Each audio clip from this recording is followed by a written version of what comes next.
SSC 2026 ব্যাচের শিক্ষার্থীরা সকলে কেমন আছো? আজকে বীজগণিতের সেট ফাংশন অধ্যায়ের এমসিকিউ এর টাইপ 3 নিয়েও কথা বলবো। দেখো, এই প্রশ্নটা একটু ভিন্ন ধরনের।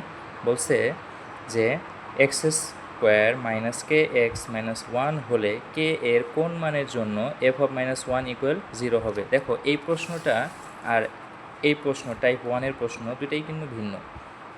টাইপ 1-এ বলেছিল F of x equal x cube minus 5x plus 2 হলে এফ অফ মাইনাস 2 এর মান কত। এখানে কিন্তু বলছে মাইনাস 2 এর মান কত, আর এখানে কি বলেছে যে কে এর কোন মানের জন্য এফ অফ মাইনাস 1 ইকুয়াল 0 হবে।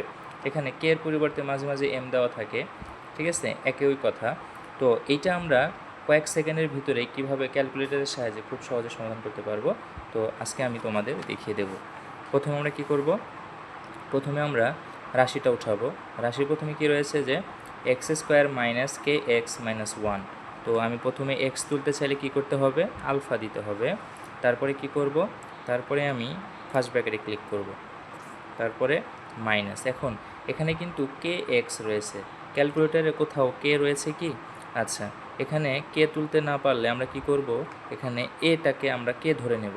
তো আমরা যদি নিচেরটা তুলতে চাই বা কোনো একটা লেটার তুলতে চাই, আমাকে কিন্তু অবশ্যই আলফা ক্লিক করতে হবে। আলফা ক্লিক করে আমি এখানে দেখো এই যে মাইনাস চিহ্ন দেওয়া রয়েছে ফার্স্ট ব্র্যাকেটের ভিতরে, এটাতে ক্লিক করব, তাহলে আমাদের হয়ে গেল এ। এখন কি লিখব, এক্স। তো এক্স লিখতে চাইলে কি করতে হবে, আলফা দিয়ে ফার্স্ট ব্র্যাকেটে চাপ দিতে হবে। এরপরে কি লিখব, মাইনাস ওয়ান। আমাদের রাশিটা তোলা হয়ে গেল। এখন আমরা কি করব, এটাকে আগের নিয়ম অনুসারেই ক্যালকে ক্লিক করব, ঠিক আছে।